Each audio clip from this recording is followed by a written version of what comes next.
Hello everyone, welcome to my channel. Please subscribe and keep watching more details. Yellowstone. What does counting Coup mean? Warning.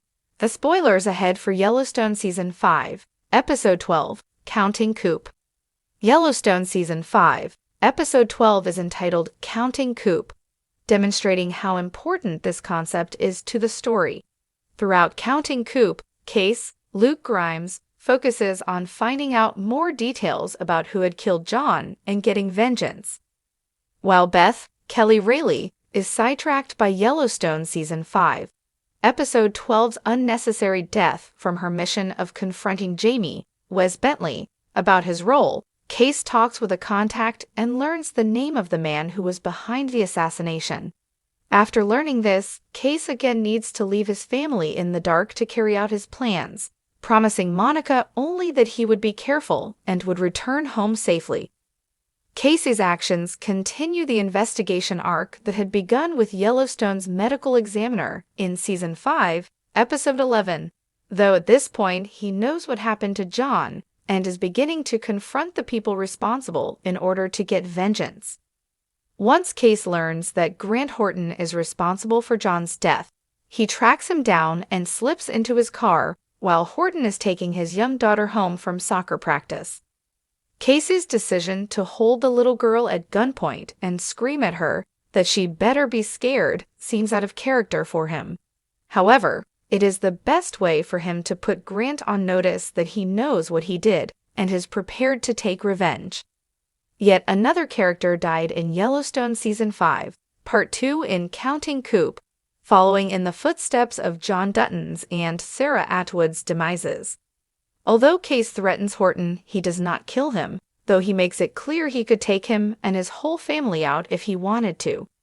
Instead, toward the end of the confrontation, Case hits Horton and tells him, "Where I come from, we call that counting coup. That means I took a piece of your soul, and I'm gonna keep it."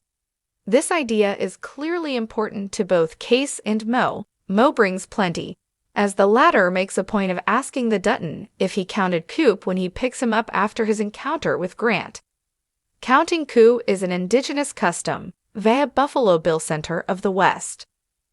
Many tribes use it to humiliate their enemies rather than killing them outright. Instead of fighting to the death, they touch their adversary with the coup stick, often hitting them over and over with it. Warriors who successfully count Coup are considered especially brave. Thus, the fact that Mo wants Case to engage in this custom demonstrates his belief that John's killer is so unworthy that he doesn't even want to bother with killing him. Instead, he would rather Case count Coup than waste energy on eliminating Grant. Mo's willingness to work with him demonstrates that he fully accepts Case as an honorary member of his tribe. Mo's interest in this revenge scheme in Yellowstone is a testimony to his respect for John, whom he worked with often despite the friction between the indigenous population and the ranchers. Now that Yellowstone's John Dutton is dead, Mo wants to fight for vengeance, showing that John was important to him. Additionally, Case has struggled with his identity as a white man married to an indigenous woman throughout the series. Thus, Mo's willingness to work with him demonstrates that he fully accepts Case as an honorary member of his tribe. In the vast and rugged landscape of the American West, few places evoke the sense of untamed beauty and fierce history as Yellowstone National Park does. A place where nature meets history head-on, it serves as both a sanctuary and a reminder of the turbulent past of the Native American tribes who once roamed its vast plains and majestic mountains. One concept that encapsulates both the conflict and the honor of these tribes is the tradition of counting Coup, a practice that still holds a significant place in the understanding of Native American culture and the American frontier. But what exactly does counting Coup mean? And how does it relate to Yellowstone, a place that is so intertwined with indigenous history? The meaning of counting Coup. The term counting Coup is deeply rooted in the culture of several Native American tribes, particularly those from the Great Plains, such as the Sioux, Cheyenne, Blackfoot, and Crow. It refers to a specific type of honor gained during battle or conflict, but not necessarily through the killing of an enemy. Unlike many other warrior cultures where the primary goal was to kill or defeat one's adversary, counting coup was about demonstrating bravery, skill, and honor in ways that minimized the loss of life and violence. At its core, counting coup was about striking an enemy in a way that was both audacious and respectful. The most famous act of counting coup would involve a warrior touching, or striking, an enemy, often on the enemy's shield or body, without actually killing them. This act was highly respected, and in some cases, it required close proximity to the adversary, emphasizing personal bravery. The warrior who counted coup was not only proving their courage, but also their ability to demonstrate restraint, as the ultimate victory lay not in death, but in the act of physical contact with the enemy. Coup was a spiritual and emotional victory rather than a physical one. In many cultures, it was seen as a sacred rite, a testament to one's connection to the spirit world. A warrior who could count coup and return home unscathed earned great respect within their tribe. This practice helped maintain a sense of honor and fairness during conflicts, focusing on bravery and skill over bloodshed. How counting coup played out in battle. During battle, a warrior who counted coup might strike an enemy with a hand or weapon, such as a coup stick, a long staff used to touch an opponent, or even take an enemy's weapon or horse as a trophy without inflicting harm. The key was in the courage to get close enough to touch the enemy without actually killing them, which demonstrated both physical and moral superiority. For many tribes, this concept represented a balance between the need to protect their people and the respect for life, as warfare was seen not merely as a tool for conquest, but as a test of personal valor. While the idea of counting coup is most often associated with the Plains tribes, variations of this practice existed across many different Native American groups. In some cultures, a successful coup could be marked by a tattoo or another permanent mark of honor. In others, the warrior might be given a special role within the tribe or be adorned with symbolic items such as feathers or other regalia. The ultimate prize, however, was respect, a valuable asset in a world where personal strength, courage, and honor were highly esteemed.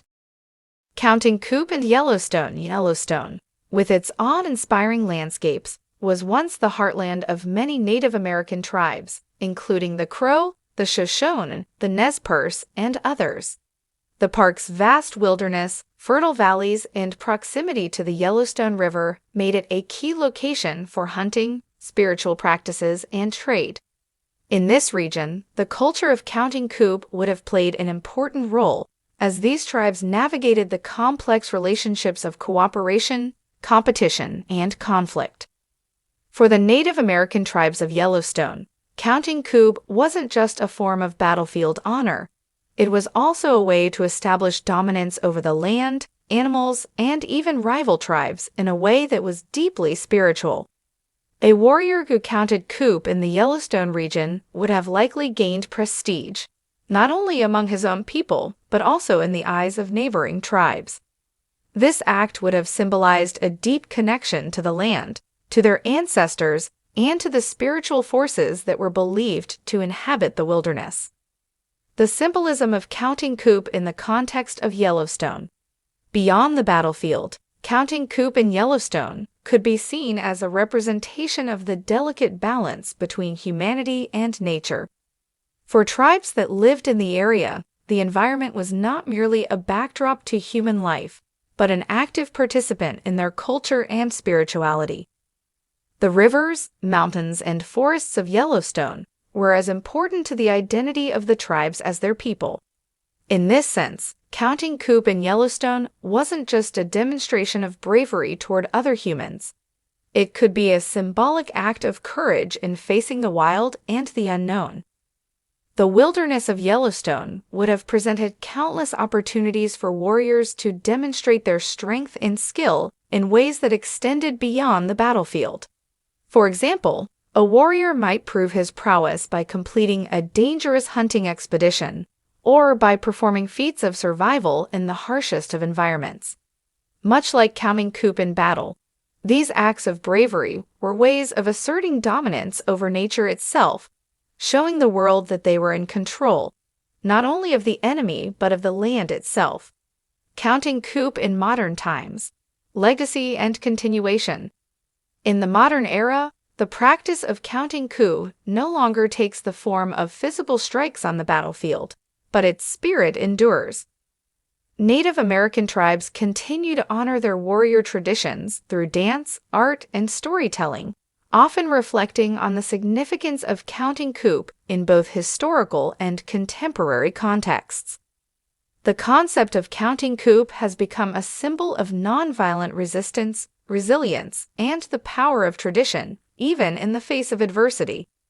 Today, Yellowstone continues to serve as a place where Native American cultures are celebrated, where modern visitors can explore the profound and ancient connection between the land and the tribes who once called it home. Through educational programs, cultural exhibitions, and events, the history of counting coup is shared, not as a practice of warfare, but as a testament to the enduring legacy of courage, honor, and respect for life. Conclusion: the concept of counting coup in the context of Yellowstone provides a window into the complex history and values of Native American tribes that once called this land home. It reveals how warfare, honor, and nature intertwined in a way that is radically different from our modern understanding of conflict. As we look back at this practice, we gain not only a deeper appreciation for the tribe's resilience, but also an understanding of how their traditions, such as counting coup, shaped their relationship with the land and the world around them. In the end, counting coup is not just about battle. It is about the bravery to stand face to face with danger and yet choose a path of honor, skill, and restraint. It is a reminder that victory does not always lie in the bloodshed of an enemy, but in the courage to uphold one's values, even when the stakes are highest. And as we walk the trails of Yellowstone today, we are reminded that we are still walking on the land that generations of warriors once roamed, counting coup in their own ways, and shaping the legacy of this extraordinary landscape.